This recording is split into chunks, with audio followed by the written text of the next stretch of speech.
Ang lalaking ito, si Jeha, ay nasaksihan ang pagkidnap sa kanyang kasintahan. Ang salarin ay isa sa kanyang mga kasamahan na nakipaglaban kasama niya.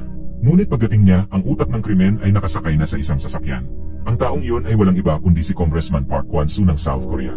Agad pagkatapos, isang putok ng baril ang umalingaw at bumagsak ang kasintahan ni Jeha sa lupa. Bago pa man siya makapanangis, isang biglaang palo mula sa isang pamalo ang nagpawala ng kanyang malay. Pagkagising ni Jay, natagpuan niyang may hawak siyang baril. Isinakdal siya bilang mamamatay tao ng mga inosenteng sibilyan. Mula sa pagiging sundalo ng Special Forces, bigla siyang naging isang pugante. Mabilis siyang tumakas patungong Turkey, balak bumalik sa South Korea upang maghiganti para sa kanyang kasintahan. Sa istasyon, nakakita siya ng isang babae na may takot sa mukha. Ang pangalan niya ay Anna, at siya ay tinutugis ng isang grupo ng mga tao.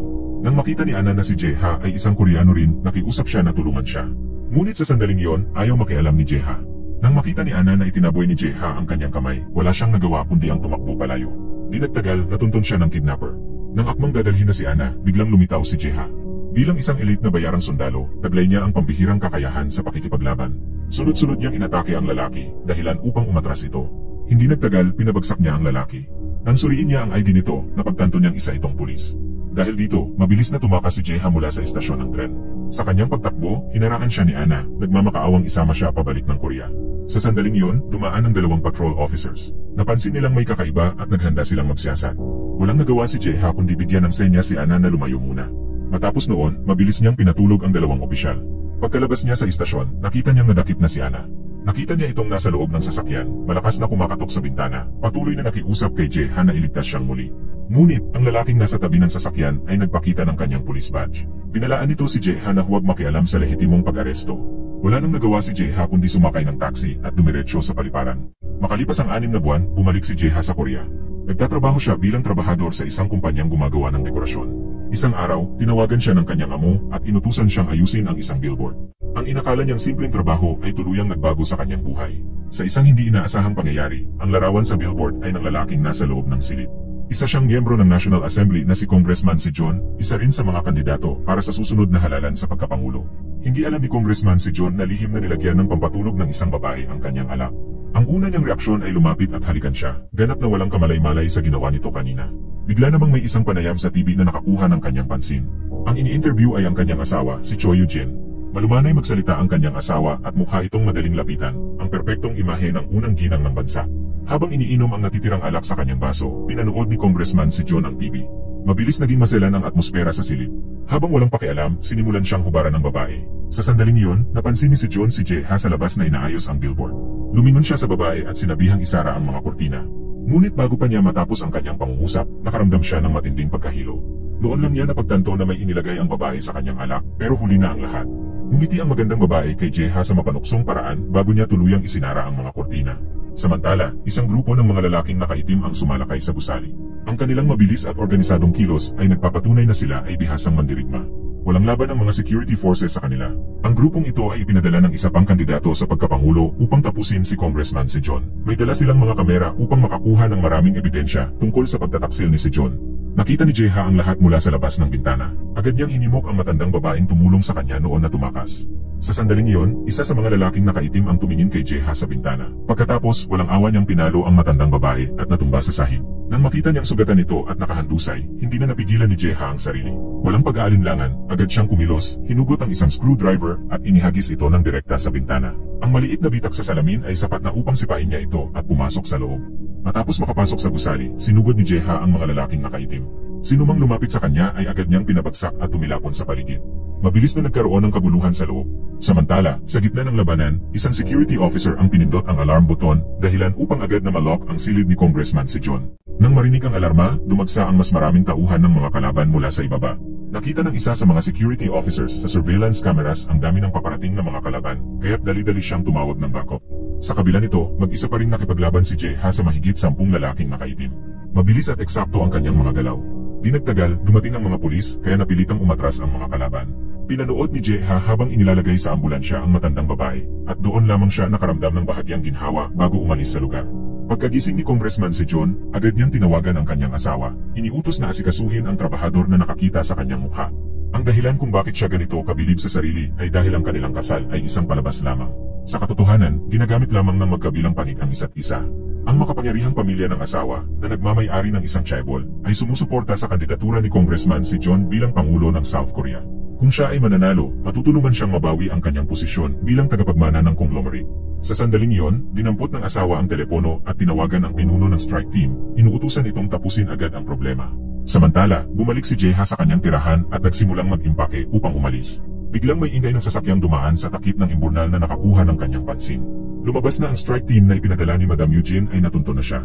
Sa mga oras na yon, paulit-ulit na pinapanood ni Kapitan Chul-ho ang surveillance footage. Laking gulat niya nang mapagtantong si Jae-ha ay ang dati niyang tauhan na kanyang sinanay sa Special Forces at siya rin ang pinakamalakas na sundalo noon. Agad niyang iniutos sa direktor na ihinto ang operasyon. Binalaan itong kung hindi sila titigil, maaaring ubusin ni Jae-ha ang buong strike team. Ang taong kanilang tinutugis ay isang lubhang mapanganib na individual. Gayunpaman, hindi man lang nakaramdam ng takot ang direktor ng Special Forces team. Maging siya ay nagpakita ng pangungutya, naniniwalang walang magagawa ang isang ordinaryong trabahador laban sa kanyang elite strike team. Paano nga balalabanan ng taong ito ang kanyang pinakamahusay na mga tauhan? Ang hindi niya alam, kayang-kayang talunin ni Jae-ha ang bawat isa sa mga sundalong ipinagmamalaki niya. Pinatay ni Jae-ha ang lahat ng ilaw at mag-isang pinabagsak ang buong strike team. Pagkatapos nito, tahimik siyang naglaho sa kadiliman ng gabi. Pagdating ni Kapitan Chul-ho, napabuntong hininga siya sa ginhawa nang makita niyang hindi pinatay ni Jae-ha ang buong strike team. Ngunit ang kabiguang ito ay labis na ikinagalit ni Madam Eugene. Nagpadala na siya ng buong strike team, ngunit hindi pa rin nila nahuli si Jae-ha. Ipinagbigay alam sa kanya ni Kapitan Chul-ho na si Jae-ha ay hindi lamang isang dating sundalo. Siya ang pinakamalakas na Special Forces soldier sa ilalim ng kanyang pamumuno. At ngayon, siya na ang pinakamahusay na mersenaryo sa buong mundo. Nagtaka siya kung bakit bigla na lamang bumalik si Jae-ha sa South Korea. Sa antas ng kakayahan ni Jae-ha, kahit 10 strike team ay hindi sapat upang mapantayan siya. Mas mainam na makahanap ng paraan upang mailipat siya sa kanilang panig. Ngunit si Madam Eugene ay isang napakamayabang na tao. Patuloy pa rin siyang nag-utos. Sa pagkakataong ito, ginamit ng direktor ang facial recognition technology at agad natunton ang kinaroroonan ni Jae-ha. Sa kanyang pagtakas, nakatulong si Jae-ha sa isang matandang mag-asawa. Dahil sa kanilang kabutihan, pinatuloy nila siya sa kanilang bahay. Tinuring nila si Jae-ha na parang sarili nilang anak na nawala noon pa man. Dahil dito, nanatili si Jae-ha ng ilang araw upang tumulong sa pamilya. Ngunit hindi niya alam na magdadala ito ng matinding kapahamakan sa mag-asawa. Habang si Jae-ha ay nasa labas at nagmamaneho upang bumili ng ilang gamit, dumating din ang asasin na inupahan ng Kerida. Itinali niya ang mag-asawa at pinilit silang sabihin kung nasaan si Jae-ha. Ngunit itinuring nilang pamilya si Jae-ha, kaya tumanggi silang magsabi ng anuman. Dahil dito, ibinuhos ng asasin ang gasolina sa mag-asawa at inilabas ang kanyang lighter. Sa pinakamapanganib na sandali, dumating si Jae-ha sa tamang oras. Nang makita niyang nasa panganib ang mag-asawa dahil sa kanya, napuno ng galit ang kanyang mga mata. Agad niyang sinugod ang asasin at nakipagpuno rito. Ang asasin na ito ay hindi isang pangkaraniwang kalaban, kaya inabot ng ilang sandali bago siya napabagsak ni Jae-ha. Tinanong ni Jae-ha kung sino ang nagpadala sa kanya, ngunit tumanggi itong magsalita. Ngunit nang kunin ni Jae-ha ang isang martilyo at nagbabantang tatamaan siya, sa wakas ay inamin ng asasin na ang Kerida ang nasa likod ng lahat ng ito. Matapos matuklasan ang katotohanan, sumakay si Jae-ha sa isang motorsiklo at dumiretso sa tirahan ng Kerida. Mabilis niyang pinabagsak ang mga bantay sa pintuan at pumasok ng may kumpiyansa. Ang biglaang pagdating ni Jae-ha ay ikinagulat ng Kerida, kaya nalaglag ang hawak nitong baso ng alak. Ngunit hindi siya natakot. Sa halip, pinuri niya si Jae-ha, sinabing totoong gwapo ito, bago siya tinukso dahil nagpunta siyang mag-isa. Binalaan siya ni Jae-ha na huwag nang lumapit sa kanya o sa sinumang taong konektado sa kanya. Kung hindi, kahit saan siya magtago, matutuntun niya ito. Ngunit ngiti lamang ang isinagot ng Kerida dahil naghanda na siya ng bitag para kay Jae-ha. Biglang sumugod ang isang grupo ng mga armadong lalaki, itinutok ang kanilang mga baril kay Jae-ha. Agad siyang itinali at dinala pababa sa underground parking lot. Habang inihahanda ng tauhan ang pagpatay sa kanya, biglang narinig ang tunog ng sirena ng pulis sa labas. Napag-alaman nilang hinahanap ng pulisya ang motorsiklong ginamit ni Jae-ha. Sinamantala niya ang pagkakataong ito, binuhusan niya ng langis ang kanyang mga kamay upang madaling makawala sa pagkakatali. Narinig ng tauhan ng ingay at lumingon upang suriin ito, ngunit sa pagbukas pa lamang ng trunk, agad siyang sinipa ni Jae-ha pabagsak sa lupa. Mahigpit na idiniin ni Jae-ha ang ulo nito sa sahig. Nang marinig ng iba pang mga tauhan ang kabuluhan, agad silang sumugod. Ngunit tulad ng inaasahan, madali ring pinabagsak ni Jae-ha ang mga ito gamit lamang ang isang suntok. Mabilis niyang pinabagsak ang lahat ng mga kalaban at kinuha ang baril ng isa sa mga gwardiya. Muli siyang bumalik sa villa ng Kerida. Nang makita ito ng sekretaryang si Dongmi, labis siyang natakot. Sa sandaling iyon, bumaba mula sa itaas ang Kerida. Sinabi ni Jae-ha na ito na ang kanilang pangalawang pagkikita. Sa pagkakataong ito, wala na ang dating kayabangan ng Kerida, tanging takot na lamang ang makikita sa kanyang mukha. Ngayon, ang kanyang buhay ay nasa mga kamay na ni Jae-ha. Biglang may narinig siyang boses mula sa kanyang likuran. Sinabi ng isang babae kay Jae-ha na kung gusto niyang barilin ang Kerida, ituloy na niya ito. Nang lumingon si Jae-ha, napagtanto niyang ito ang babaeng nakilala niya sa istasyon ng tren. Napag-alaman niyang ang pangalan nito ay Ana, ang anak sa labas ng politikong si John. Matagal na siyang ikinulong sa Turkey, ngunit ngayon ay lihim siyang dinala pabalik sa South Korea ng Kerida. Bago pa makapagtanong si Jeha, biglang hinila si Ana ng mga tauhan papasok sa isang silid. Kasabay nito, sumugod ang mga bordya mula sa labas. Wala nang ibang pagpipilian si Jeha kundi gawing bihag ang Querida. Ipinag-utos niya na umatras ang lahat at maghanda ng sasakyan. Sinubukan ng Querida na manatiling kalmado, pagkatapos ay tinakot si Jeha. Sinabi niya na kung ibababa nito ang baril, patatawarin niya ito. Ngunit hindi natakot si Jeha. Sinabi niyang kailangan muna niyang tanungin ang baril kung sang-ayon ito. Pagkatapos, kinuha ni Jeha ang isang cellphone mula sa isang vase ng halaman sa tabi. Sinabi niyang naitala na ang lahat ng nangyari. Ang email sa cellphone ay otomatikong ipapadala sa loob ng 24 oras. Ipapadala ito sa mga ahensya ng gobyerno at media. Kaya kung may mangyari kay Jeha, malalantad ang lahat ng maganap doon. Dahil sa hindi inaasahang galaw na ito ni Jeha, labis na nagalit ang Querida at ang sekretaryang si Dongmi. Pagkatapos, sa pilitang pinasakay ni Jeha ang Querida sa sasakyan. Tunay ngang palihim itong isang pusong tao. Pagkaupo pa lang nito sa sasakyan, agad na lumabas ang tunay niyang ugali. Sinabi niyang kaya niyang bilhin ang mga email sa kahit anong halaga. Ngunit siyempre, hindi siya pinaniwalaan ni Jeha. Sinabi ni Jeha na ang kahinaan ng Querida ay hawak na niya. Kaya, magkano ang kaya niyang bayaran? Sa puntong ito, wala nang nais sabihin ang Querida. Biglang lumitaw ang isang motorsiklo sa likod ng kanilang sasakyan. Napagtanto ng Querida na hindi gumagana ang preno. Kahit anong diin niya sa pedal, hindi humihinto ang sasakyan. Napag-alaman nilang sinabutahe pala ang sasakyan bago pa sila sumakay. Ang taong nakasakay sa motorsiklo ang may kakayahang kontrolin ang bilis ng sasakyan mula sa malayo. Walang duda, ang dalawang ito ay ipinadala ng mga kaaway ng Querida. Kinuha ni Jeha ang kanyang baril at naghanda sa labanan. Ngunit sinabi ng Querida na may bulletproof glass ang sasakyan. Bukod pa rito, hindi maaaring buksan ang mga bintana. Upang mabilis na makatakas mula sa mga kalaban, iniutos ni Jeha sa Querida na ipasok ang sasakyan sa isang makipot na kalsada. Sinamantala niya ang pagkakataong ito upang palitan ng pwesto ang Querida sa pagmamaneho. Paulit-ulit niyang ikinabig ang sasakyan upang banggain ang motorsiklo, ngunit mahusay na naiwasan ito ng mga kalaban. Sa puntong ito, piniga ni Jeha ang silinyador, pinabilis ang sasakyan sa 180 kilometro kada oras. Dahil dito, lumayo sila mula sa motorsiklo at pansamantalang nakatakas sa kontrol ng mga ito. Sa sandaling iyon, nagawa ng Querida na buksan ang bintana ng sasakyan. Binalaan siya ni Jeha na mag-ingat. Agad niyang ikinabig ang manibela at inilabas ang kanyang baril upang harapin ang mga kalaban. Gayunpaman, dahil sa sobrang bilis ng sasakyan, nahirapan siyang magpuntirya ng tama. Sa kabutihang palad, narinig ni Sekretarya Dongmi ang ingay at naramdaman niyang may hindi tama. Si Team Leader Chul Horin ay napagtantong ang motorsiklo ang pinakamalaking banta ngayong gabi. Agad niyang iniutos sa kanyang mga tauhan na asikasuhin ang mga nasa motorsiklo. Sa panig naman ni Jeha, gamit ang kanyang pagpuposisyon, nalaman niyang ang kalsadang nasa unahan nila ay isang bawal na daanan. Pinaghihinalaan niyang ito ang tunay na plano ng dalawang nakasakay sa motorsiklo. Gusto nilang magmukhang aksidente ang nangyari sa pamamagitan ng pagkontrol sa sasakyan ng congressman upang tahimik na mapatay ang ginang. Ngunit huli na para kay Jeha upang lumihis ng direksyon. Dumiretso ang sasakyan sa isang aktibong lugar ng konstruksyon. Dahil sa sobrang bilis ng sasakyan ni Jeha at ng Querida, nagkalat ang mga bagay-bagay sa lugar ng konstruksyon. Sa huli, bumangga sila sa kalsada at nagpagulong-gulong. Pareho silang duguan. Agad na sumugod ang mga trabahador sa konstruksyon upang hilahin si Jeha palabas ng nawasak na sasakyan. Ngunit dahil sa tindi ng pagbangga, biglang sumiklab ang apoy sa sasakyan. Napagtanto ng mga trabahador ang panganib kaya mabilis silang tumakbo palayo. Sa kabila ng matinding sakit na nararamdaman, pilit na hinila ni Jeha ang pinto ng sasakyan upang mailigtas ang Querida. Sa mga sandaling iyon, hindi na siya makagalaw at walang nagawa kundi panoorin si Jeha. Sa kabilang banda, nais ni Sekretarya Dongmi na sumugod upang sagipin ang Querida. Ngunit dahil sa tindi ng apoy, tiyak na ikamamatay niya ito. Maya-maya, lumabas si Jeha mula sa naglalagablab na apoy, buhat ang Querida. Ngunit hindi pa siya nakakalayo nang biglang sumabog ang sasakyan sa likuran nila. Isang malaking piraso ng bakal ang tumama sa likod ni Jeha. Walang nagawa ang Querida kundi panoorin siyang nagpupursiging iligtas siya. Sa sandaling iyon, wala na sa kanyang mga mata ang dating matalim at makapangyarihang titig. Napalitan ito ng lambing. Inutusan niya ang kanyang mga tauhan na siguraduhin ang kaligtasan ni Jeha, anuman ang mangyari. Mabilis na naging laman ng mga pahayagan ang balita tungkol sa aksidenteng kinasangkutan ng Querida. Nagdulot ito ng samut-saring espekulasyon tungkol sa tunay na dahilan ng insidente. Maging ang direktor ng ospital ay personal na bumisita sa kanyang silid upang kumustahin siya. Ngunit mas inalala ng Querida ang lagay ni Jeha. Nang malaman niyang hindi naman grabe ang natamong pinsala ni Jeha, napabuntong hinina siya sa ginhawa. Sa unang pagkakataon sa matagal na panahon, muling lumitaw ang isang ngiti sa kanyang mukha. Hindi niya pinansin ang damdamin ng kanyang asawa, si Congressman si John, na nakaupo sa tabi niya. Wala namang tunay na pagmamahal sa kanilang relasyon, ginagamit lang nila ang isa't isa para sa sariling interes. Tinulungan ng Querida si Congressman si John na kalasin ang ilang buttons ng kanyang polo at guluhin ang kanyang buhok. Sinabi niyang mas bagay ito upang magmukha siyang isang asawang nagpuyat sa pagbabantay sa kanyang may bahay. Maya-maya, humarap si Congressman si John sa mga mamamahayag na tila litong-lito. Sa pagitan ng luhang pinalabas lamang, ipinahayag niya sa media kung gaano kasakripisyong asawa ang kanyang ginang. Nagsinungaling din siya tungkol sa pag-atras niya sa laban sa pagkapangulo. Sa halip, ipinahayag niya ang kanyang matinding determinasyong labanan ang masasamang puwersa para sa kapakanan ng bayan. Dahil sa palabas na ito, mas gumaan ang kanyang landas patungo sa pagkapangulo. Gayunpaman, hindi naglakas loob si Congressman si John na aminin sa publiko ang tungkol sa kanyang anak sa labas na matagal na niyang hindi nakikita. Alam niyang kung malalantad ang tungkol sa kanyang hindi lehitimong anak, tuluyan itong wawasakin ang kanyang pampulitikang karera.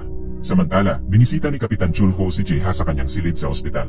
Sinubukan niyang kumbinsihin si Jeha na sumali sa Special Task Force ng Querida. Inihanda rin ni Chulho ang isang bagong pagkakakilanlan para sa kanya. Sa kasamaang palad, matapos siyang ipagkanulo ng kanyang mga kasamahan, nais na lamang ni Jeha na mamuhay ng tahimik. Tinanggihan niya ang alok ni Kapitan Chulho. Ang nakababatang kapatid ng Ginang ay isang chairman ng isang makapangyarihang conglomerate. Pagkaalis niya sa silid ng Ginang, nagkataon namang nasalubong niya ang isa pang kandidato sa pagkapangulo. Siya rin ang utak sa likod ng aksidenteng kinasangkutan ng Querida. Sa sandaling iyon, bumukas ang pinto ng elevator. Napagtanto ni Jeha na ang taong nanakit sa Querida ay siya rin pumatay sa kanyang kasintahan. Nagulat siya nang makita ang kanyang matagal ng kaaway sa kanyang harapan. Napuno ng galit ang kanyang mukha at nanginig siya sa matinding emosyon. Hindi niya mapigilan ang sarili at napatingin siya sa baril ng bodyguard. Ito na ang pinakamagandang pagkakataon upang makapaghiganti. Huminga ng malalim si Jeha at inihanda ang sarili upang kumilos. Ngunit bago pa man siya makagalaw, bigla siyang natauhan. Napagtanto niyang ang lahat ng kanyang nakita ay isang ilusyon lamang. Pinakalma niya ang sarili at muling naghanda upang kumilos. Gayunpaman, masyado siyang naagita, kaya biglang sumakit ang kanyang lumang sugat. Halos hindi siya makatayo ng maayos. Dahil dito, tinulungan siya ng bodyguard ng Querida na lumabas ng elevator. Habang dahan-dahang nagsasara ang pinto ng elevator, hindi mapakali si Jeha. Napagtanto niyang ang lalaking nakita niya ay si Park Kwan-soo, isa sa mga kumakandidato sa pagkapangulo. Siya rin ang pangunahing katunggali ni Congressman si John. Matapos makalabas sa ospital, bumalik si Jeha sa kanyang tirahan.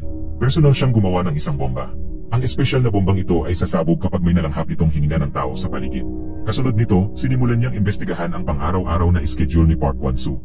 Pinuntahan niya ang salon na madalas puntahan ng congressman. Nagkunwaring may nalaglag siya sa silid palit upang mapaalis ang mga staff. Matagumpay niyang nailagay ang isang sensing device sa loob ng damit ni Park Kwan-soo. Pagkatapos, pumunta si Jeha sa pangunahing lobby. Inihanda na niya ang mga pampasabog sa umiikot na pintuan. Kapag pumasok si Park Kwan-soo, ma-activate ang sensing device at sasabog ang bomba. Ngunit bago pa man magtagumpay ang kanyang plano, biglang tumakbo ang isang bata papunta sa umiikot na pinto. Hindi niya kayang hayaang madamay ang inosenteng bata, kaya agad siyang nagtangkang kumilos upang pigilan ito. Sa kasamaang palad, hinarang siya ng bodyguard ni Park Kwan-soo. Sa sandaling malapit nang maganap ang trahedya, biglang nagkaroon ng depekto ang salaming pinto at hindi ito umikot. Dahil sa utos ng kanyang bodyguard, napilitan si Park Kwan-soo na dumaan sa isang gilid na pintuan upang makalabas. Sa puntong ito, napabuntong hininga si Jeha ng ginhawa. Gayunpaman, napansin ng bodyguard ang kakaiba kay Jeha at hiniling na ipakita niya ang kanyang pagkakakilanlan. Dahil sa peklat sa kamay ng lalaki, nakilala ni Jeha na siya ang lalaking nakaitim na kamakailan lamang ay sumalakay sa gusali. Dahil dito, pinatumba ni Jeha ang lalaki gamit ang isang balibag sa balikat. Ngunit nang tumawag ito ng backup, wala siyang ibang magawa kundi tumakas at tumakbo papunta sa elevator, nagtatangkang makatakas patungo sa rooftop. Sa kabutihang palad, nakapaghanda siya ng lubid pangtakas para sa ganitong sitwasyon. Laking gulat niya nang makitang may nakaparadang sasakyan sa ibaba. Ang taong nasa loob ng sasakyan ay walang iba kundi ang Querida ng mayamang pamilya. Ipinaalala nito kay Jeha na nalantad na ang kanyang pagkatao. Binalaan siya ng Querida na magiging mas mahirap ang muli niyang paghihiganti. Sa harap ng alok nitong sumali sa kanyang security team, sa pagkakataong ito, hindi na tumanggi si Jeha. Pareho silang may isang kaaway. Ito ang magiging pinakamainam na landas para sa kanyang paghihiganti. Dahil sa kanyang pambihirang itsura, agad nang naging tampulan ng inggit si Jeha ng mga babaeng empleyado ng kumpanya mula pa noong unang araw niya sa trabaho. Mula sa sandaling ito, mayroon na siyang bagong katauhan. Ang kanyang code name ay K2. Hindi nagtagal, natanggap ni Jeha ang kanyang unang misyon, protektahan si Ana, ang anak sa labas. Inutusan siya ng team leader na si Chulho na hindi dapat makita si Ana bago ang eleksyon ng Pangulo. Kaya naman, naupo si Jeha sa silid at inobserbahan ang bawat kilos ni Ana. Nang makita niyang bumaba si Ana mula sa silid, mas lalo siyang nagtuon ng pansin. Mabilis na nagtungo si Ana sa kusina. Binaliwala niya ang nakahandang pagkain at nagsimulang maghalungkat sa loob ng refrigerator. Sa wakas, natagpuan niya ang isang pakete ng instant noodles. Mahigpit niya itong niyakap at masayang sumayaw. Mapanuring pinanood siya ni Jeha sa screen. Marahil ganito ang pakiramdam ng matinding pagkagulat. Sunod, kinuha ni Ana ang isang kaserola upang lutuin ang noodles. Gayunpaman, hindi niya alam kung paano buksan ang kalan. Ang kanyang pagkadismaya ay nagdulot ng kaba kay Jeha. Pakiramdam niya ay wala siyang magawa at hindi niya alam kung ano ang sasabihin. Kaya't lumabas siya sa balkonahe upang makahina ng sariwang hangin. Hindi inaasahan, nang tumaas ang kanyang tingin, may nakita siyang anino na gumagalaw sa rooftop. Agad siyang umakyat sa itaas at natagpuan si Ana na palihim na kumakain ng instant noodles. Naalala ni Ana ang kanyang ina at buong pusong napaiyak. Napansin din ni Jeha ang isang larawan sa atik. Isa itong larawan ng kanilang pamilya na tatlo. Kinabukasan, pinainitan ni Jeha ang tubig para kay Ana bago ito bumaba sa kusina. Pagkatapos, dali-dali siyang bumalik sa silid ng pagmamanman. Tulad ng inaasahan, muling nagtungo si Ana sa kusina. Nang matuklasan niyang kayanan niyang magluto ng noodles, napakasaya niya na parang isang bata. Samantala, maingat na nag-a-apply ng makeup ang Querida upang dumalo sa libing ng kanyang tiyahin. Malapit na niyang manahin ang isang napakalaking yaman na nagkakahalaga ng 35 billion won. Napakahigpit ng seguridad sa libing. Ipinagbawal ang pagpasok ng mga bodyguard. Kaya naman, kinailangang ipagkunwari ng Querida si Jeha bilang kanyang driver upang matiyak ang kanyang kaligtasan. Matapos ang seremonya, ipinaalam sa kanya na magkakaroon agad ng pulong para sa pamilya. Upang mapanatili ang kanyang kaligtasan, naglagay si Jeha ng isang panulat sa kanyang handbag. Ipinaliwanag niyang isa itong listening device. Inutusan niya ang Querida na pindutin ito ng isang beses kung maramdaman niyang nagiging tensyonado ang usapan. Sa ganitong paraan, maririnig ni Jeha ang mga nangyayari sa loob. Kung makaramdam siya ng panganib, dapat niya itong pindutin ng 2 beses. Agad na darating si Jeha upang sumaklolo. Pagkatapos noon, naglakad ng mag-isa ang Querida patungo sa silid ng pagpupulong. Ang pasilyo ay punong-puno ng mga nakaitim na tao. Pagkapasok niya, agad na isinara at inilok ang pinto sa kanyang likuran. Umupo ang Querida na kalmado at walang bakas ng emosyon. Pagkatapos, binuksan ng abogado ang isang briefcase na may code. Inanunsyo niya ang nilalaman ng testamento na iniwan ng tiyahin ng Querida. Napakasimple ng nakasaad dito. Lahat ng ari-arian sa pangalan ng tiyahin ay ililipat sa isang kawanggawa na nasa ilalim ng pamamahala ng Querida. Siyempre, hindi ito nagustuhan ng mga naroroon. Pinalayas nila ang abogado palabas. Agad na naging tensyonado ang hangin sa loob ng silid. Naramdaman ng Querida ang isang hindi maipaliwanag na kaba. Dahan-dahan niyang pinindot ang panulat.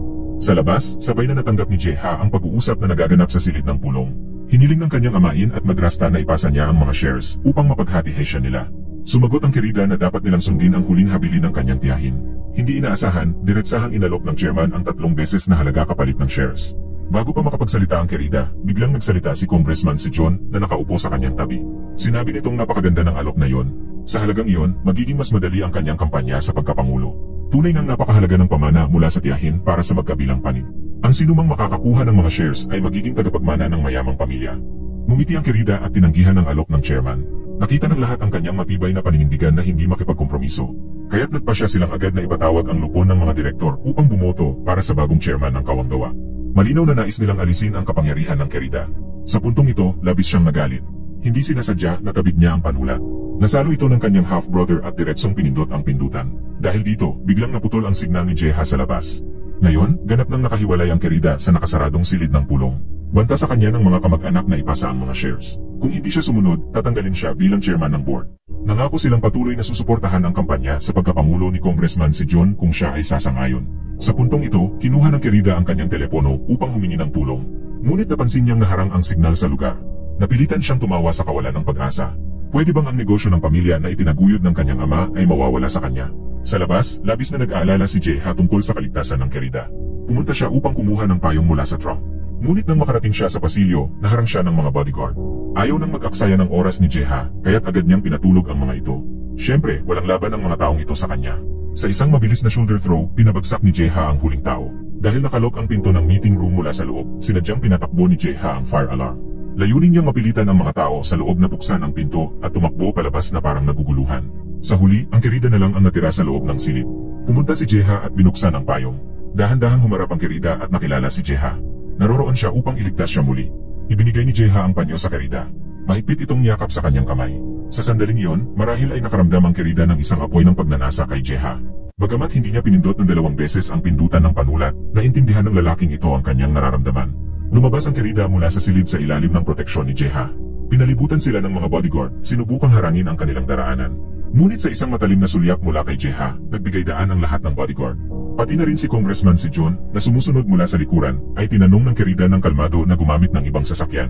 Matapos magdulot ng malaking kaguluhan ang pagliligtas sa Querida, tumuloy si Jeha sa secret base ng organisasyon. Una, pumasok siya sa isang espesyal na elevator. Patuloy na tumaas ang mga numero sa screen, ngunit sa totoo lang, bumababa ang elevator ng mabilis. Nang bumukas ang pinto ng elevator, nagulat si Jeha sa kanyang nakita. Ang lugar ay mahigpit na binabantayan. Kinakailangan ng parehong fingerprint scan at retina scan upang makapasok. Dito kinokolekta ng Querida ng konglomerado ang iba't ibang uri ng impormasyon. Nang mapansin ng Querida si Jeha na pumasok sa silid, agad niyang tinapos ang pulong. Sa pagkakataong ito, hindi naroroon si Jeha upang tumanggap ng misyon. Sa halip, nais malaman ng Querida ang tungkol sa kanyang nakaraan. Ayaw magbahagi ni Jeha ng kanyang mga karanasan. Hindi niya naunawaan kung bakit pinatay ni Park Kwon-soo ang kanyang kasintahan. Sa mga sandaling yon, ipinakilala siya ng Querida sa sentro ng GSS Intelligence Agency. Ang base ay nilagyan ng isang makapangyarihang sistema ng artificial intelligence. Sa pamamagitan ng siyentipikong pagsusuri, maaaring mabigyan si Jeha ng mga kasagutan na kanyang hinahanap. Ipinakita ng Querida ang kakayahan ng teknolohiya kay Jeha. Matapos masaksihan ang mga kababalaghan ng salamin, sa wakas ay pumayag si Jeha na ibahagi ang kanyang masakit na nakaraan sa Querida. Ang kanyang kasintahan ay isang lokal na refugee. Matapos siyang iligtas ni Jeha, naging isang Korean translator siya. Tungkol naman sa dahilan kung bakit naroroon si Park Kwon-soo, hindi rin malinaw kay Jeha. Ang tanging alam ni Jeha ay matapos ang pagsasalin, bigla na lang pinatahimik ni Park Kwon-soo ang kanyang kasintahan. Siya naman ay maling inakusahan bilang salarin. Kaya't malinaw pa rin sa kanyang alaala ang mukha ng kanyang kalaban. Sinuri ng AI ang mga galaw ni Park Kwon-soo sa panahong iyon at nakarating sa isang konklusyon. Nakipagsabuatan siya at nagbenta ng mga armas sa mga lokal na rebelde. Ang kasintahan ni Jeha bilang isang tagasalin ay nadiskubre ang kanilang transaksyon at pinatay dahil dito. Nakita ang kalungkutan sa mukha ni Jeha, kaya't tahimik na tinanong ng Querida kung nagmahalan ba sila. Hindi alam ni Jeha kung anong klaseng nararamdaman niya noon para sa kanya. Pagbalik ni Jeha sa villa, natagpuan niyang natutulog pa ang bodyguard. Walang tao sa kwarto ni Ana. Lumalabas na nakita ni Ana ang kanyang ama sa TV kanina. Iniulat ng balita na dadalo si Congressman si Jun sa isang kaganapan sa simbahan kinabukasan. Plano niyang gamitin ang pagkakataong iyon upang makipagkita sa kanyang tunay na ama. Nais niyang malaman kung bakit siya itinagong at pinagbawal na makipagkita sa kanya ng mahigit 10 taon. Kahit na bumalik na siya sa bansa, ayaw pa rin siyang makita nito. Tahimik na bumaba si Ana. Gamit ang pagkakataon habang nanonood ng TV ang female bodyguard, sumibat siya papasok sa kwarto ng bodyguard. Kinuha niya ang access card at communication device. Kumuha siya ng syringe ng tranquilizer at ininject ito sa cup ng female bodyguard. Hindi nagtagal, nagbihis si Ana ng kasuotan ng female bodyguard at palihim na lumabas. Sa wakas, matagumpay na nakataka si Ana, tinatangkilik ang kalayaan na hindi pa niya nararanasan. Nang matuklasan ni Jeha, natagpuan ni Ana ang matandang kasambahay ng kanyang ina. Sa kasamaang palad, ang matanda ay nakalimutan na ang mga detalye. Paulit-ulit lang niyang sinabi na dapat ibalik si Ana sa Amerika. Nagbabala siya na alam ng Querida ang lahat at maaaring saktan silang mag-ina. Ang mga salitang ito ay nagbigay ng alinlangan kay Ana. Baka nga ba ang Querida ang may kagagawan sa mga problema ng kanyang ina? Samantala, mabilis na nakarating sina Jeha at Kapitan Chulho sa lugar. Sa kasamaang palad, matapos nilang siyasatin ang lugar, hindi nila nahanap si Ana. Hindi nila alam na nagbihis si Ana bilang madre at umalis bago pa sila dumating. Nagpatuloy ang kaganapan sa simbahan ayon sa plano. Tumingin si Congressman si John at nakita ang kanyang anak na babae. Ngunit hindi niya kayang lapitan ito. Kung malaman ng publiko na may illegitimate daughter siya, tapos na ang kanyang landas patungong pagkapangulo. Ang tanging magawa niya ay magyuko at itanong sa Querida kung bakit naroroon si Ana. Agad tinawagan ng Querida si Kapitan Chulho at inutusan silang kunin si Ana agad. Ngunit napakaraming tao sa simbahan. Ang anumang agresibong aksyon ay tiyak na magdudulot ng sospetsa. Nang matapos ang seremonya, isa-isa nang umalis ang mga madre, ngunit tumanggi si Ana na umalis. Nakatingin siya ng matindi kay Congressman si John. Nang subukan ng mga bodyguard na pilit tapusin si Ana, nakialam si Jeha. Tumulog ang malalakas na tugtugin habang si Ana ay kumakanta mag-isa at umiiyak. Galit na galit ang Querida ng organisasyon, ngunit hindi niya nagawang kumilos. Tumingin si Ana kay Jeha ng may pag-aalala. Bago umalis, tumingin siya pabalik kay Congressman si John. Sa kanyang gulat, malamig na umiwas si Congressman si John at ang babae sa tabi niya ay labis na galit. Pagkatapos, hinabol din ni Jeha si Ana palabas, ngunit siya ay nawala ng walang bakas. Ang tanging natira ay isang liham para sa kanyang ama. Sinabi sa liham na siya ay nawawala at humihiling kay Congressman si John na kunin siya. Ngunit wala siyang kaalaman kung nasaan ang kanyang anak. Samantala, nakarating si Ana sa isang parke. Dito siya madalas maglaro kasama ang kanyang ama noong bata pa siya. Hindi niya napansin na dalawang batang babae ang kumukuha ng selfies at aksidenteng nakuhanan si Ana sa background. Nang mailabas ang larawan online, natukoy ng National Security Agency ang kinaroroonan ni Ana. Inutusan si Jeha na puntahan siya at kunin. Nang makita ni Ana si Jeha, tiningnan siya nito ng may pagdududa. Kailangan magpanggap ni Jeha at nagsabing ipinadala siya ng kanyang ama. Inihanda pa raw ng kanyang ama ang strawberry ice cream para sa kanya.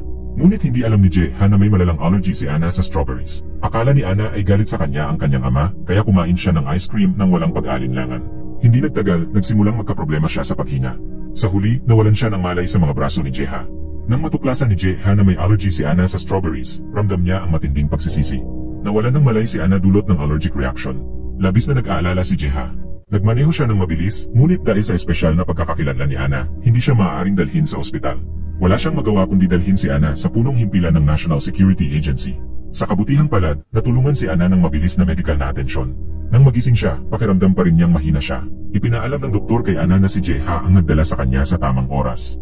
Kung hindi, malaki ang posibilidad na magkasunod na masama ang mangyari. Nang tingnan ni Ana ang lalaki sa pinto at maalala kung paano siya isinagawa ng CPR, nakaramdam siya ng kaunting saya. Sa mga sandaling iyon, nalaman ni Jeha ang tunay na pagkakakilanlan ni Ana mula sa commander. Napag-alaman na ang ina ni Ana ay iniwan ni Congressman si John. Kinailangan niyang umalis patungong Amerika habang buntis. Bumalik siya at dinala ang kanyang anak. Ngunit noon, kasal na si Congressman si John. Higit pa rito, lihim na may relasyon si Congressman si John sa ina ni Ana. Sa huli, namatay ang ina ni Ana sa ilalim ng misteryosong mga pangyayari. Nangyari ito at si Ana ay nakontrol ng Querida at dinala sa ibang bansa.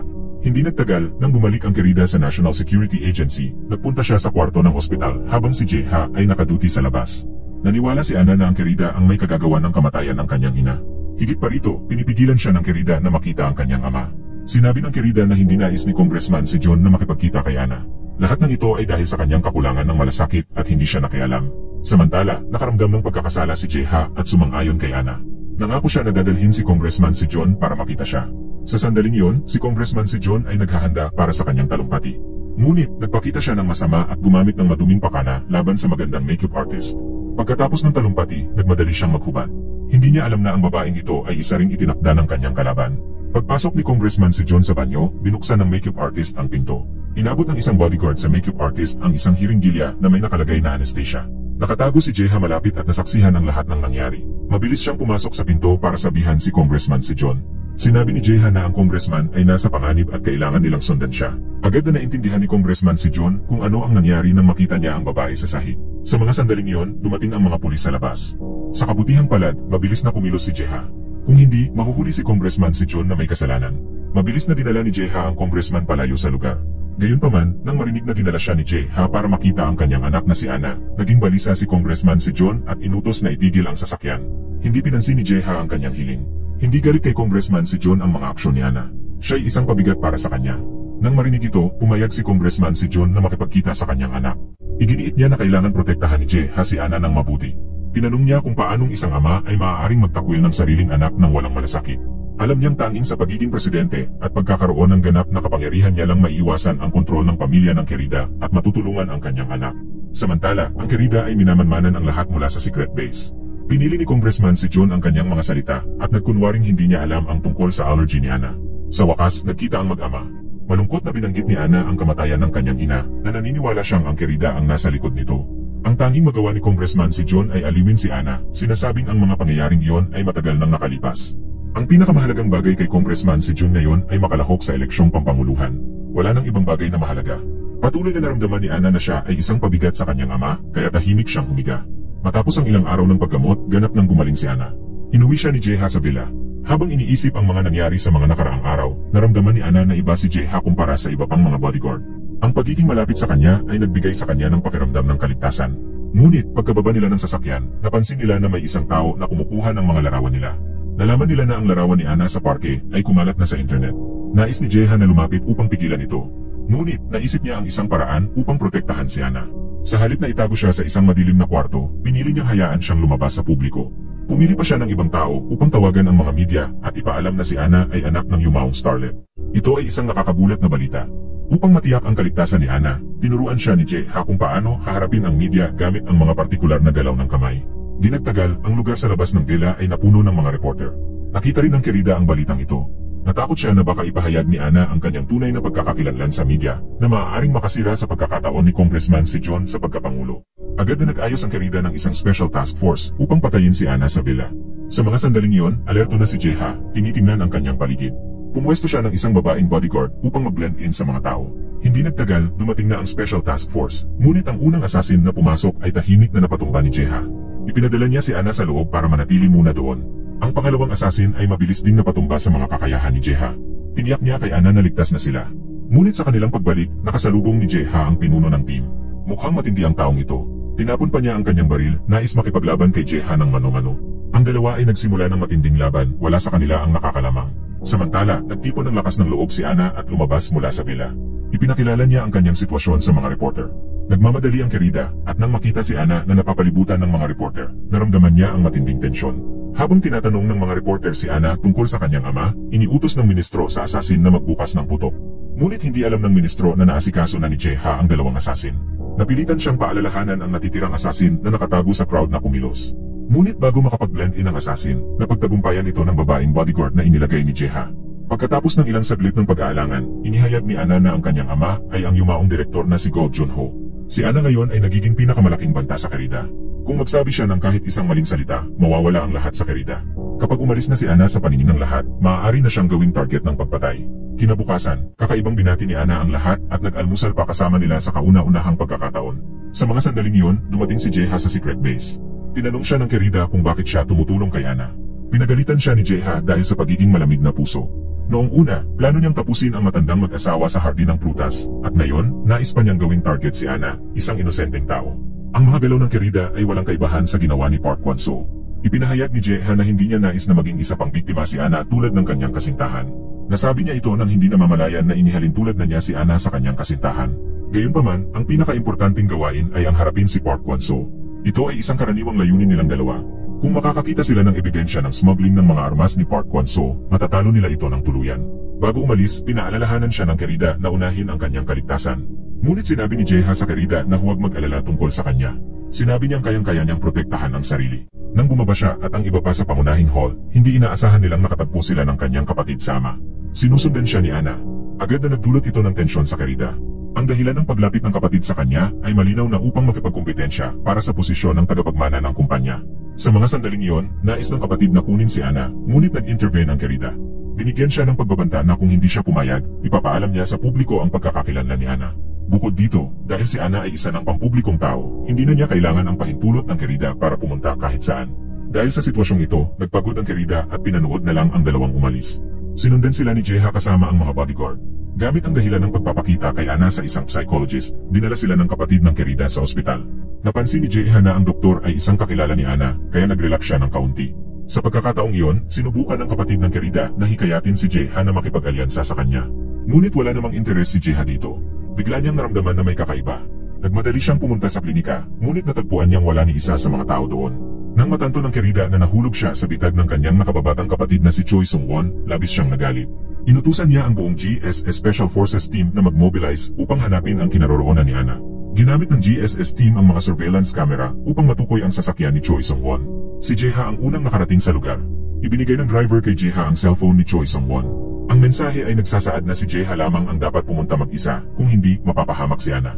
Nagmaneho si Jeha ng mabilis at sa wakas ay nakarating sa lokasyon. Natagpuan ni Jeha na ligtas ang lahat. Agad niyang ipinaalam ito sa Querida na nakahina ng maluwag. Napag-alaman na si Ana pala ang nagplano ng lahat ng ito ng maaga. Gusto lamang niyang makawala sa kontrol ng Querida. Sa buong buhay ni Ana, hindi siya nakaranas ng ganitong kalayaan. Tahimik na tumayo si Jeha sa tabi ni Ana. Sa simula, nais ni Choi Sung-won na ipagpatuloy ang kanyang manipulasyon. Ngunit hinarap siya ni Jeha at tinanong ang tunay niyang layunin. Hindi itinago ni Choi Sung-won ang kanyang mga plano. Nais niyang gamitin si Ana upang talunin ang Querida. Sinabi ni Jeha na kailangan lamang niyang tapusin ang misyon. Pagkatapos, alis siya at gagawin ang nais niyang gawin. Maaaring ituring na isa sa mga pinakam-sweetest na sandali ito para sa kanilang dalawa. Ipinahayag din ni Ana ang malalim niyang nararamdaman para kay Jeha.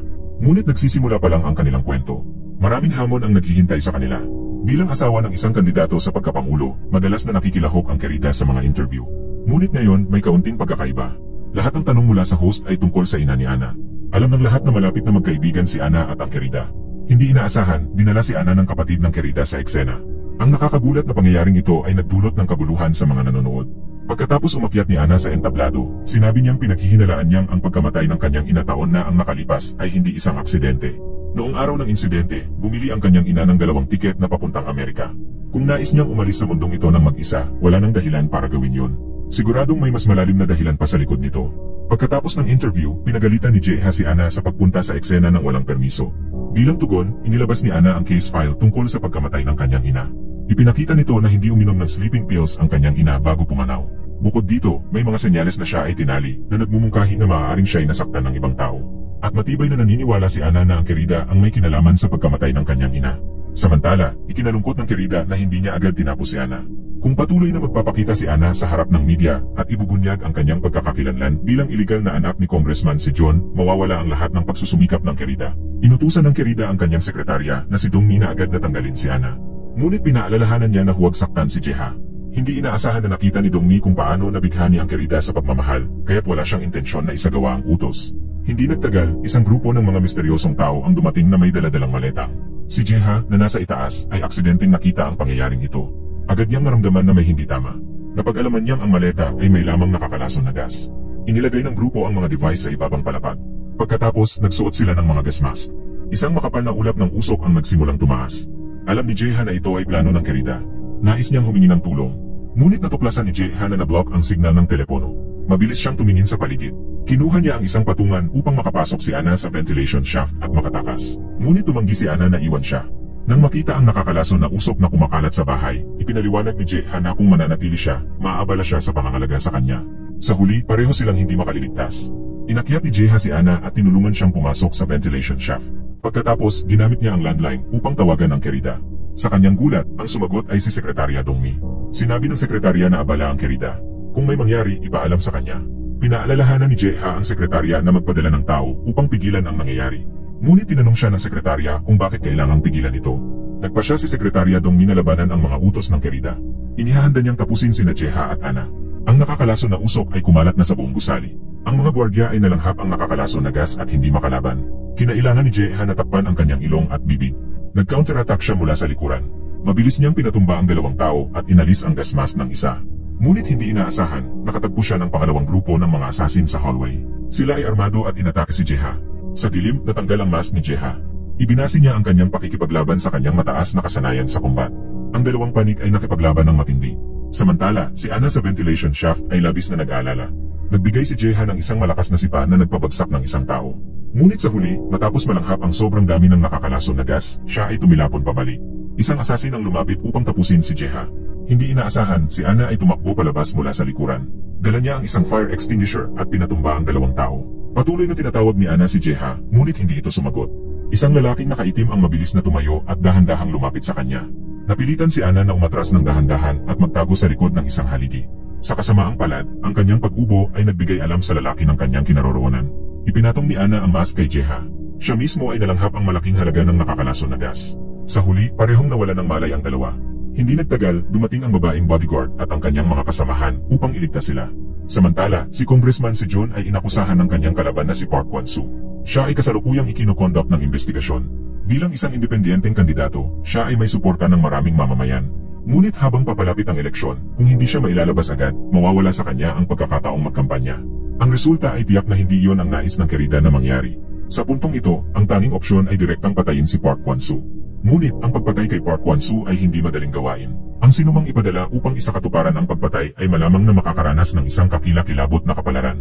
Iminungkahi ng ministro ang isang tao na magsasagawa ng mapanganib na misyon na ito, ngunit nang marinig ito ng Querida, nag-alinlangan siya. Determinado siyang tapusin ang kanyang kalaban. Ang pinakamahusay na kandidato ay ang bodyguard, si Jeha. Alam ng Querida na ang misyon na ito ay labis na mapanganib.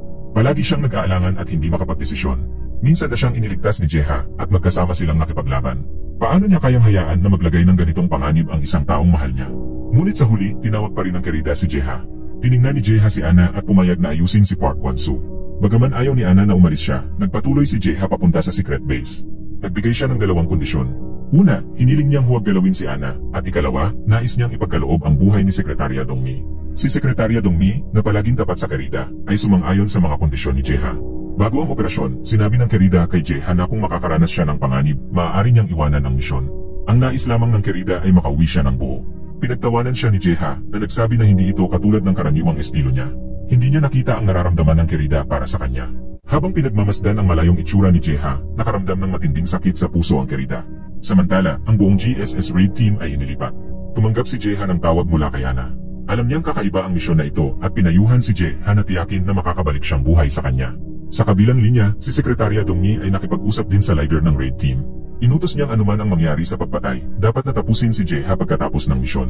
Ang buong GSS raid team ay mobilisado ng may matinding sigasig. Hindi nagtagal, natanggap ni Park Kwan-soo mula sa kanyang mall ang balita, at nalaman niyang balak atakihin ng Querida ang kanyang base, kaya't agad niyang inihanda ang isang ambush upang mahuli ang mga tauhan ng Querida. Siya mismo ay nakatakas mula sa pagtugis ng raid team papunta sa isang lihim na lugar. Ngunit hindi niya inaasahan na may nakatabong sniper doon. Nang makita ng sniper si Park Kwan-soo, agad siyang nagbigay babala sa Querida. Lumabas na ang lahat ng ito ay bahagi ng plano ng Querida. Una, pinagawa niya sa direktor na magtangkang mag-leak ng impormasyon, pinipilit siyang pumunta sa isang lugar na malayo sa lungsod. Samantala, si Jeha ay pinangunahan ng kanyang ambush team.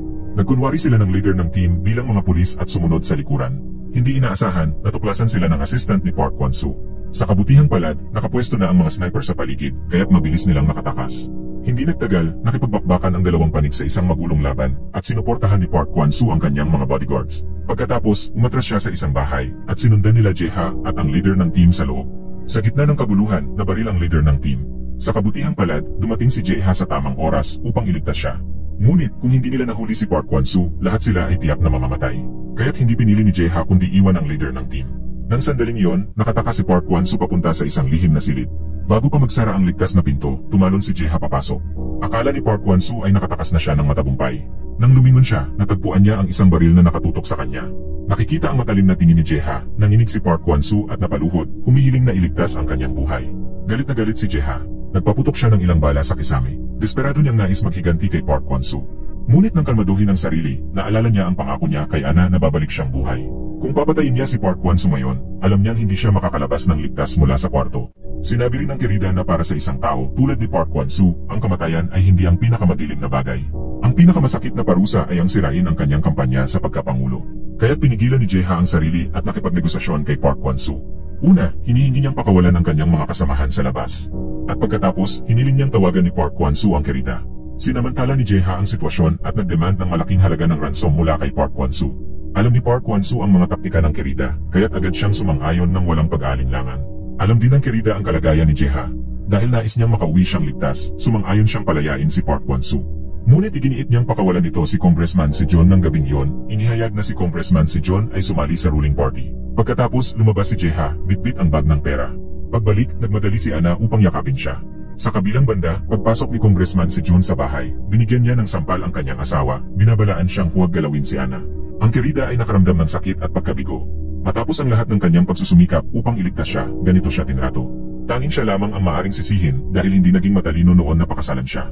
Inialay niya ang lahat ng kanyang lakas upang suportahan ang kanyang karera sa politika, ngunit ito ang nakuha niyang mapait na resulta. Ngunit ang Kerida ng conglomerate ay hindi isang tao na madaling apihin. Sinabi niya kay Congressman Sejong na ang lahat ng mayroon siya ay ibinigay niya. Kung kinakailangan, babagsakin niya siya kasama siya. Ito ang unang beses sa buhay ng Kerida na siya ay sinampal. Bilang konsiderasyon sa kanyang kampanya sa politika, pinatawad na niya siya sa pagkakataong ito. Binantaan ng Kerida si Congressman Sejong na mas mabuti pang manatili siya sa kanyang lugar. Kung tumanggi siyang makilahok sa halalan, ibabalik niya ang lahat. Wala na siyang nararamdaman para kay Congressman Sejong, maingat niyang inilapat ang kanyang makeup. Sa loob ng kanyang puso, iniisip ang ibang lalaki. Ngunit nang makarating siya sa pintuan ng isang maliit na bar, nakita niya sina Jae-ha at Ana na magkasama. Sa sandaling iyon, nakaramdam ang Kerida ng matinding sakit sa puso, hindi nais guluhin sila kaya tahimik siyang umalis. Samantala, ang grupo ay lasing na lasing at bumalik sa villa upang magpahinga.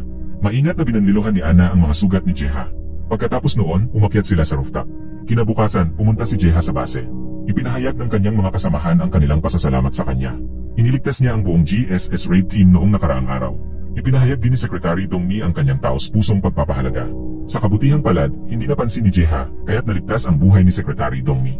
Ngayon, ang layunin ni Jae-ha at ng Kerida ay si Park Kwon-soo. Batay sa impormasyong ibinigay ng Spirit Mirror, nakakita si Jae-ha ng mahalagang lead. Napag-alaman na ang taong dumating sa kanyang posisyon kanina ay hindi lamang si Park Kwon-soo. Kasama sa mga sumama sa kanya ang anak ng presidente. Ipinapakita nito na ang presidente ay kasali rin sa iligal na negosyo ng armas ni Park Kwon-soo. Kung makakakita sila ng ebidensya, maaari nilang hulihin silang lahat. Ang anak ng presidente ay nagtatrabaho bilang doktor sa isang lokal na ospital. Kaya't nagpasya si Jae-ha na magsimula ng investigasyon doon. Agad na inorganisa ni Jae-ha ang raid team upang magpakita ng hayagan sa ospital. Layunin niyang bigyan ng pressure ang doktor para maging balisa at magkamali ito sa buong araw. Pagkatapos ng ilang araw ng pagmamasid, napansin ni Jae-ha na madalas magtagal ang doktor sa break room. Malamang na ang ebidensya ay nakatago malapit doon. Ipinakita niya sa mga kasamahan na magkunwaring tapusin ang kanilang misyon. Lumabas si Jae-ha mula sa break room na may masamang ngiti. Pinaniwala ang doktor na nakuha nila ang ebidensya. Inutusan ng doktor ang mga tao upang pigilan si Jae-ha. Mabilis siyang tumakbo patungo sa kanyang upuan at kinuha ang isang USB drive na maingat niyang itinago sa ilalim ng upuan. Hindi alam ng doktor na bahagi ito ng plano ni Jae-ha. Nakita ng doktor ang mapagmataas na ekspresyon ni Jae-ha at naisip na hindi tama ang nangyayari. Kinuha ng doktor ang USB at tumakbo, hinaabol siya ni Jae-ha. Sa paghabol, hinarang siya ng mga bodyguard ng doktor at naglaban sila. Nang makalayo na ang doktor kay Jae-ha, sumakay siya sa isang kotse at naghanda upang umalis. Bigla, dumating ang mga tauhan ni Park Kwon-soo. Nais din nilang kunin ang USB, kaya't nagmamadali silang maghanap sa doktor. Sa isang mabilis na galaw, inatake sila ng doktor at tumakbo palayo. Ngunit sa huli, hindi na panatili ng doktor ang kanyang kaligtasan at bumagsak sa lupa. Sa kabutihang palad, dumating si Jae-ha at tinulungan siyang bumangon. Pinilit niyang ihagis ang doktor papasok sa gusali. Nakaligtas naman ang anak ng presidente. Nakakuha rin si Jae-ha ng USB drive. Hiningi ng mga tao sa itaas na ibigay niya ang ebidensya. Ngunit nagdesisyon si Jae-ha na tumakas. Sa sandaling iyon, dumaan ang isang truck. Nagdesisyon si Jae-ha na sumugal at tumalon, ngunit tinamaan siya ng baril mula sa bodyguard sa itaas. Nang matanto niyang mahirap nang makatakas, itinago niya ang USB sa mga halaman sa tabi ng kalsada. Sa kasamaang palad, nang dumating si Kapitan Chulho upang tumulong, huli na. Matindi ang sugat ni Jeha. Nang marinig ng Querida ang balita tungkol sa malubhang kalagayan ni Jeha, labis siyang nag-alala. Inutusan niya si Kapitan Chulho na agad na dalhin si Jeha pabalik sa GSS headquarters. Mabilis na dinala siya ng kapitan doon. Inutusan ng Querida na dalhin si Jeha sa secret base sa underground. Ang makita si Jeha na malubhang sugatan ay nagdulot ng matinding sakit sa kanya. Ipinag-utos niyang iligtas siya ng doktor anuman ang mangyari. Agad na sinimulan ang operasyon. Bagaman matagumpay na natanggal ang bala, ang kalubhaan ng kanyang mga sugat ay nagdulot kay Jeha ng pagkawala ng malay.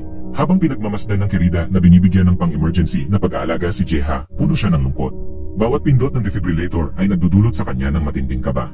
Matapos ang masusing pangangalaga ng doktor, nakalampas si Jeha sa kritikal na yugto. Samantala, mabilis na kumalat ang balita tungkol sa pag-atake sa anak ng presidente at tinukoy si Jeha bilang isang suspect. Nang marinig ito, nakipag-ugnayan si Park Kwon-soo sa hepe ng pulisya at inutusan siya na personal na manguna sa paghahanap sa buong GSS headquarters. Dumating ang hepe ng pulisya kasama ang isang malaking grupo, ngunit dinala sila ng elevator direkta sa 9th floor. Ang lugar na iyon ay isang data storage room lamang. Sa ibang lugar, kasama si Choi Sun-won, ang mga mayayamang pamilya ay mahigpit na binabantayan ang kinalabasan ng paghahanap. Kung mapunta ang USB sa mga kamay ng Querida at gamit ang kanyang mga pamamaraan, malaki ang magiging panganib nila. Kaya't walang may lakas ng loob na kumilos. Lahat ng bagay ay kailangang maghintay hanggang magising ang anak ng presidente. Sa sandaling iyon, unti-unting nagising ang anak ng presidente sa ospital. Naalala niyang iniligtas siya ni Jeha sa isang mahalagang sandali at kinuha ang USB. Agad na inutusan ng presidente ang mga pulis na magpunta mula sa GSS headquarters. Nang marinig ni Park Kwon-soo ang balitang ito, nagduda siya na nakuha na ng Querida ang USB at iniisip niyang malapit na ang panganib. Tiyak na pinaghihinalaan ng Querida na nakuha na ni Jeha ang ebidensya, kaya nag-utos siyang magpunta ang mga pulis. Inutusan niya si Kapitan Chulho na hanapin si Jeha. Samantala, si Congressman si John ay naghahanap din ng mahalagang USB. Sa ebidensya ng katiwalian ng mayamang tao, madali niyang matatalo si Park Kwon-soo at makakaligtas mula sa kontrol ng Querida. Narinig ni Ana ang balita na nasugatan si Jeha at agad na nagmadaling pumunta sa base upang makita ang lalaking minamahal niya. Agad na tinawag ni Ana ang Querida bilang ina at lumuhod upang magmakaawa. Biglang lumambot ang Querida. Sa harap ng maraming tao, wala siyang magawa kundi sumang-ayon. Dinala ng Querida si Ana sa isang lihim na silid at sinabi sa kanya na si Jeha ay nasa kritikal na kalagayan ngunit hindi pwedeng dalhin sa ospital. Matapos ang lahat, ang pagpatay sa anak ng presidente ay isang mabigat na krimen. Ginawa ng Querida ang lahat ng makakaya niyang protektahan si Jeha. Ipinaliwanag niya na ang pagkakakilanlan ni Jeha ay nalantad na. Kung hindi aalis si Ana, hindi makakaligtas si Jeha at sa huli ay mahuhuli siya. Pinayuhan ng Querida si Ana na magtago agad at umalis ng South Korea dahil iyon ang pinakamahusay na paraan upang protektahan si Jeha. Samantala, nakipagkita si Choi Sun-won kay Park Kwon-soo. Pinagtulungan nilang magplano ng isang masamang hakbang laban sa Querida upang makuha ang posisyon bilang tagapagmana ng kanilang mga pamilya. May dalang bombang maleta si Choi Sun-won at nagmadali pumasok sa kumpanya ng kanyang kapatid. Nauna na niyang binayaran ang pinuno ng departamento. Pumasok sila ng agresibo sa ilalim ng secret base. Nang makita na malala na ang sitwasyon, agad inutusan ng Querida na isara ang mga armored na pinto. Ito ay upang pigilan silang makapasok. Ngunit hindi inaasahan, inactivate ni Choi Sun-won ang time bomb. Nakalagay itong sasabog sa loob ng 2 oras. Inutusan niya ang kanyang kapatid na ibigay ang kontrol sa secret base. Pagkatapos ng hinihingi niyang ito, casual niyang inupo ang sarili sa sofa. Kasabay nito, nag-video call si Park Kwon-soo. Hiniling niya sa Querida na ibigay ang USB. Sa puntong ito, si Jeha ay dumaan sa isang mahabang proseso ng paggaling. Maingat na tinanong ng Querida si Jeha kung anong gagawin nila. Sinabi ni Jeha na siya na ang bahala sa bagay na ito. Agad na naintindihan ng Querida. Sinabi niya kay Park Kwon-soo na ang USB ay laging nasa pag-aari ni Jeha. Hindi ito naging sa kanya ni minsan. Kinumpirma ito ng pinuno ng departamento na nasa tabi niya. Nagpalitan ang tingin ng Querida at si Jeha. Humiling si Jeha ng malaking halaga ng pera kay Park Kwon-soo. Sinabi niyang lalabas siya mula sa base at ibibigay ang USB kay Kwon-soo. Naisip ni Park Kwon-soo na si Jeha ay bagong operado. Inisip niyang wala ng lakas pang makipaglaban si Jeha, kaya pumayag siya. Bago umalis, pinayuhan ni Jeha ang Querida na ibigay na ang kontrol sa base. Sa ganitong paraan, masisiguro niya ang kanyang kaligtasan at nangako siyang tutulungan siya na mabawi ang lahat sa hinaharap. Mapait na umiti ang Querida. Maraming lihim ang nakatago sa base na ito at ang sinuman na nakapunta rito ay nais ang kontrol sa base. Matagal nang ibinahagi ng Querida ang akses sa base kay Jeha na nagpapakita kung gaano siya kahalaga sa kanya. Inalala ng Querida ang lahat ng sandaling magkasama sila ni Jeha. Nang lumabas si Jeha, pinaalalahanan niya ang intelligence system ng base na agad isara ang mga armored na pinto. Nang makalabas si Jeha at ang mga tao ni Park Kwon-soo mula sa secret base, naging malamig ang ekspresyon ng Querida. Inutusan ng Querida ang elevator na tumigil at hinarang ang lahat ng komunikasyong panlabas. Nagsimulang magpanik ang mga tao sa labas. Sinubukang magpigil ni Choi Sun-won. Samantala, inutusan ng Querida ang base na i-stream ang footage ng surveillance camera sa telepono ni Secretary Dong Mi. Sa kabilang panig, natanggap ni Dongmi ang signal at agad niyang pinagalaw ang lahat ng miyembro ng GSS Task Force patungo sa Emergency Support Unit. Dito na nagsimula ang tunay na laro. Para sa mga traidor, walang awa ang Querida. Mabilis niyang natunton ang lokasyon ng pamilya ng ministro gamit ang Magic Mirror. Ipinadala niya ang kanilang address sa isang assassin organization sa US upang masiguro ang tagumpay. Agad siyang nag-transfer ng pera sa organisasyon. Natatakot na ang ministro, lumuhod at nagmakaawang patawarin ang kanyang pamilya. Tahimik na sinabi ng Querida sa kanya na kung magpapakamatay siya, palalayain niya ang kanyang pamilya. Desperadong nais protektahan ang kanyang mga anak at apo, kinuha ng ministro ang baril mula sa isang malapit na gwardiya. Samantala, natagpuan ni Jeha ang USB, ngunit inatake siya ng mga tauhan ni Park Kwan-soo. Nabuwal siya sa lupa. Isang lalaki ang kumuha ng baril at inihanda itong patayin si Jeha. Buti na lang dumating si Kapitan Cholho sa tamang oras at nabaril ang lalaki. Nag-atubili si Jeha na ibigay ang USB kay Congressman si John pagkatapos, nagdiretso siya patungong base ni Park Kwan-soo. Pumasok si Jeha sa safe house ngunit natagpuan niyang wala ito sa loob. Sinabi ng isa sa mga tauhan ni Park Kwan-soo na si Ana ay dinukot. Hiningi ni Park Kwan-soo na dalhin ni Jeha ang USB bilang kapalit. Matapos makuha ang USB, tinawagan pa ni Congressman si John ang Querida upang ipagyabang ang kanyang tagumpay. Sa oras na yon, hindi na pinansin ng Querida si Congressman si John, puro si Jeha at ang kaligtasan nito ang iniisip niya. Hindi nagtagal, nalaman ni Park Kwan-soo na hawak ni Congressman si John ang USB. Binigyan ng banta ni Park Kwan-soo si Congressman si John na gamitin ang USB upang makipagpalitan para kay Ana. Agad na natunto ni Jeha ang lugar kung saan nakatago si Ana, ngunit huli na. Dinalana si Ana papunta sa GSS headquarters. Nadiskubre ni Jeha mula sa butler ni Park Kwan-soo na ang bombang dinala ni Choi Sun-won ay lihim na pinakialaman. Kapag ito ay na-activate, hindi na ito mapipigilan. Ibig sabihin nito, lahat ng tao sa loob ng GSS headquarters ay mamamatay. Nang malaman nito, nagmadali si Jeha na makipagkita sa kanila. Sa oras na yon, si Ana ay inaalalayan papuntang underground base ng mga tauhan ni Park Kwan-soo. Biglang dumating si trainer at Kapitan Cholho at inambus ang mga gwardiya. Nakita ni Ana ang pagkakataon at tumakbo patungong parking lot. Biglang may humawak sa kanyang bibig. Ang kilos na ito ay nagpaalala sa kanya ng taong pumatay sa kanyang ina. Nang lumingon siya, nakita niyang si trainer ito. Napagtanto ni Ana na ang ina niya ay pinatay sa utos ng congressman at si trainer ang siyang gumawa nito. Sa wakas, napagtanto ni Ana na ang pagkamatay ng kanyang ina ay walang kinalaman sa Querida. Upang pumasok sa underground secret base, ginamit ni Jeha ang isang safety rope upang bumaba diretso sa 9th basement level. Nang makita siya, agad na tinangay ni Choi Sun-won si Ana bilang hostage. Wala nang magawa si Jeha kundi hayaan muna siyang dalhin. Orihinal na plano ni Jeha na makaalis si Ana kasama si Sun-won, ngunit hindi alintana ni Choi Sun-won ang alinman sa kanila. Habang aalis, binaril niya si Jeha. Hindi inaasahan na pagkatapos umakyat sa elevator, itinapon ni Choi Sun-won ang tanging safety rope pababa. Nang mapagtanto ito, nagdesisyon si Jeha ng matapang na hakbang. Nagtangkang makiusap sa Querida na umalis na muna sa basement. Ngunit sinabi ng Querida na siya ay pagod na at ayaw nang umalis. Ang lalaking minahal niya ay nagmahal ng ibang babae at wala ng lugar para sa kanya sa mundong ito.